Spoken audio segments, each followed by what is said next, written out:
everyone. Today we have our another new episode and we will discuss on virtual frontiers. We have our world famous speaker, Mr. Shankar from Global Chamber of Commerce. Mr. Shankar, what you want to discuss about this virtual frontiers? And my first question to you: how was the frontier transform the way people interact and communicate? Yeah, I see a great future for the virtual frontier, and like we always have our programs and projects aligned to the tri-sector. That's the government, the private sector, and the academia. We see a wonderful synergy between the various sectors and the various resources that are in place. It's just a matter of aligning with the groups so that we bring it in a public-private partnership. Excellent. My next questions to you, like, what are some key technologies driving advancement in the virtual frontier? As in the AR/VR definitely is something that we want to work collaboratively, so that I'm seeing that its use in healthcare is being enhanced as people find new ways to increase their health levels by actually exposing it to various places in the world that are already something that people cannot travel. But if you can give it to the hospitals and the patients as part of the new healthcare, non-invasive, that is one area that I see great in the virtual frontier. Besides that, we are all in a way speaking about virtual businesses influencing local economies, because the talent that we can forge together from around the world can be co-created for local economic development, which is not possible as a standalone. So I see great future in the virtual frontier. Okay, excellent. How does the virtual frontiers impact industries such as education, healthcare, and entertainment? Perfect. These are areas that I so much work collaboratively with educational institutions across India. We've been in discussions about creating the COE, the Center of Excellence, which is possible by faculty advisors from around the world, which is going to be highly impacting the discussions, taking it forward, the labs that we create. And the healthcare, as I just mentioned, has got great opportunities in the health tech as a non-invasive opportunity for virtual frontier to pave its way into the dynamics of how certain technologies can help the hospital technologies come together. Besides that, of course, the industrial groups, there is so much going on with digital twins, with virtual training programs for allowing hollow sync methods to actually train the technologies that are being built in one part of the world, coming to another part of the world, and then how it can be accelerated with technical collaborations with groups that actually help local uh, projects and owners to put it all together in another destination. So this is where we come in as a virtual frontier. Excellent. What are the ethical considerations arise in the virtual frontiers, particularly concerning privacy and digital rights? Yes, that is something that we always face at every level when the new technology comes. There are ethical issues that we need to deal with, which is why we would definitely bring in the SDG, the ESG into the technologies, so we are aligned apply to those standards, making it technology for good, technology for greater impact. And the academic institutions, of course, are going to be working very cooperatively, because I believe the academia is really the factories of the future, as I always tell in my presentations. Excellent. How might the virtual frontier shape the future of work, including remote collaboration and virtual office?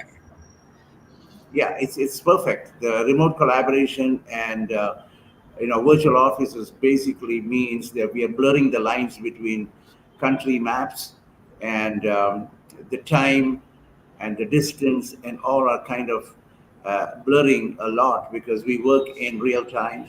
365 days, and people from around the world can actually plug in and synergize and co-create in a seamless, timely manner. So there is no lapse of ideas and turning into realities because we have collaboration from experts from around the world that we can have because we have connections in more than 500 metros around the world. So there is great opportunity for building it all together on a single platform. Mhm. Excellent. So I want to know more about your Global Chamber of Commerce. How does it work? How many members you have? How technology can help Indian communities, or innovation can help Indian communities? Yeah, the Global Chamber is a consortium of executive directors and advisors, global advisors, and members and member partner companies who have their experience and their success stories from almost 525 metros. So, which gives us a great advantage and a leverage to tap into this talent, this intellect, this intelligence, so to speak, from 525 metros, probably more. And there are more than 5,000 upwards of members, which is also within the top leaders of companies, industries, sectors, the universities. So it is almost like a global map of opportunities going back and forth in real time that we can work with all the new technologies happening.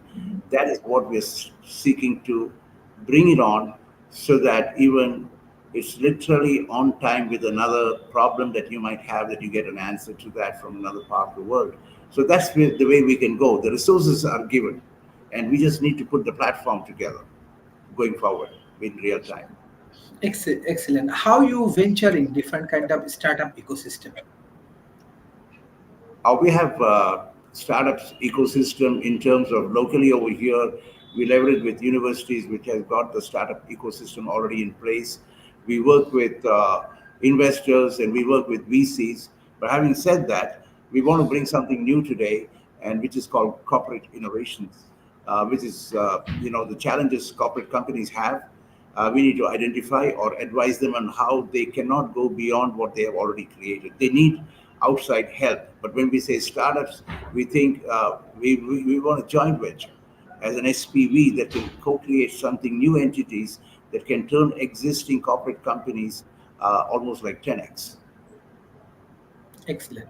So what do you think? How we can work together to do your corporate innovations? We can work together as a collaborative effort, and there are systems and templates and all of that in place. We can take 10 corporations and see how we can accomplish that by advising them. By actually, the main thing is not technology, so to speak, it is the mindset of the leaders, whether they can actually accommodate technologies and the new startups and align and co-create something of greater value than can be accomplished if you do it all alone. So the age is of collaboration for sure and leadership. Mhm. Excellent. Especially investment is a major factors, and India also getting a lot of investment from around the world. So how your business incubations or your global chambers inviting investment in India or in Gujarat? Yeah, we have the corridors between countries that we create. So the corridor, basically technology corridor. And along with that, we are creating something that can actually comply and be regulated with the governmental policies, which can accelerate concerns that are meant to be for international investors. So that's an area of great interest because we have something called the Gift City here. The Gujarat Gift City is the first SEZ, the Special Economic Zone, and that's where we are. We are advising, we are presenting to the government to see how international funds can come in. Though Gift City is a fintech city, there are multiple corridors one can create. Already, there are two existing educational institutions from Australia which they're set up, which is the Deakin University and the Wollongong University. So that's the kind of a gateway for prosperity into India for global companies to come and set up their businesses. And we are front ending in a way that we are able to give them the right inputs through Global Chamber to know how this can become a kind of a or environment for global investments as a tax haven. Excellent. Can you share your experience about present elections in India? I think people has a lot of interest about Indian election. Yeah, I mean, I'm frankly, I'm more of a uh, trade investment technology guy, and I keep myself to see how the the the, uh, the campaigns and everything goes from the standpoint of uh, technical interest. So I'm more about aligning with the government and the organizations and the party that comes into uh, delivering, because I'm very tuned in to think that technology can change the game for the common man. And it is where I think there is an influence that we are all trying to lead to making it all happen. So, of course, the governmental will, the private sector, the funding, everything has to come together. And that's what I feel is a collaborative leadership, where the intelligence of the university also is so important. Excellent. So India has a lot of youth. How you think about this techno-progressive and futuristic process in India? How they think and how they work? Pardon me, can you just give the question I again? just want to know the view of youth community in India. Yeah, yeah. The youth community in India are multifaceted, but I keep meeting youth, what you call as Gen Z, and they have their mind of their own. And I believe that what I thought 25 years back, that I had a mind of my own, I feel that all extended into this new youth. They are smart, they're intelligent, very adaptive to technologies. They know where they want to go. And because of this information technology, they are pretty well. um exposed to what is happening, where is it happening. And given the AI, I just feel that if the youth can be given the right direction, the right environment, and the right values, they can be great, great proponents of economic growth, not just economic growth, exponential growth, because they're coming up with brilliant opportunities in terms of the logic is beyond normal conception. But they do need this cooperation with technology. Excellent. So, what do you think about the economic improvement after this COVID and the war in India and South Asia? That has changed the game totally, because for the first time, on an intellectual plane, one realizes one is responsible for oneself. What does that mean? When one is responsible for oneself, one also becomes a quick learner. One needs to be adaptive, agile, smart, and being able to take quick action. So I don't limit myself to the person that I used to be, thinking and listening to everything, but I need to be a researcher. I need to be a researcher who is able to quickly understand where the world is going and being able to solve the unsolvable. And which is why I'm so much a proponent of AI, which thinks that we can all be so wonderful in terms of the given guidance with these machines and learning, that we can bring to something of value based on that little thought that we had can be brought in as prototypes. At least the investors can look at what we want to bring when we can articulate it from that standpoint. So I would think beyond the pandemic, what has happened is people are becoming, somewhere it is seemingly opposite, but people are becoming very innovative in their solutions. Thank you. So, what's your closing remarks for today's session? Pardon me? What's your closing remarks for today? Closing remarks. Yeah, my closing remarks is no matter what time in history you are living, we must be very adaptive. We must know how to change according to the changing times, because the only thing permanent is change. Mhm.